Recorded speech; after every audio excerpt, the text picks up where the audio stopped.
And in light of the talks over inter-Korean medical cooperation, experts here in Seoul have highlighted the need for both governments to prioritize the health sector, as thousands of North Koreans lack access to basic nutrition and health care.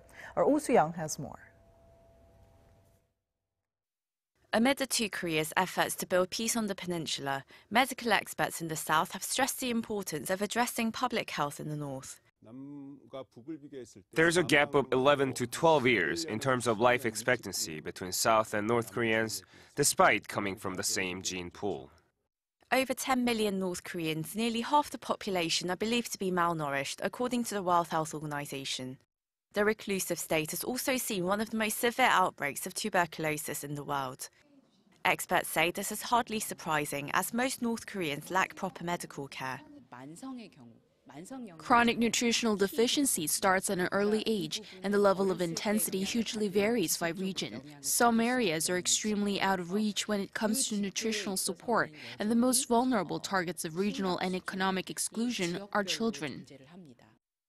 South Korea has provided medical assistance to the north in the past, supporting nutritional and emergency care and setting up hospitals. But as cross-border tensions grew from the late 2000s, with further global sanctions placed against Pyongyang's nuclear program, direct medical exchanges have mostly stalled. International organizations such as the WHO have also seen funding shortages, and the global fight against AIDS, TB and malaria suddenly announced it would halt its programs in the north this year. Current economic sanctions make it difficult for medical aid to reach the north, finding ships that will deliver supplies.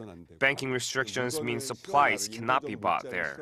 So even if sanctions are in place, the international community should ensure doors are open to humanitarian aid and protection of the most vulnerable, particularly children. Also, we need inter-Korean cooperation. Civic groups provide medication for TB, but this has given rise to drug-resistant types.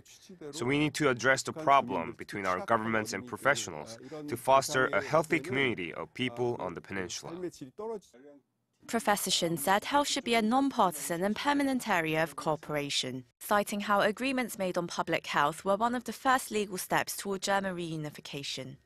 A similar commitment, he said, could help the two Koreas build a medical safety net and respond to challenges together. Soo-young, Arirang News.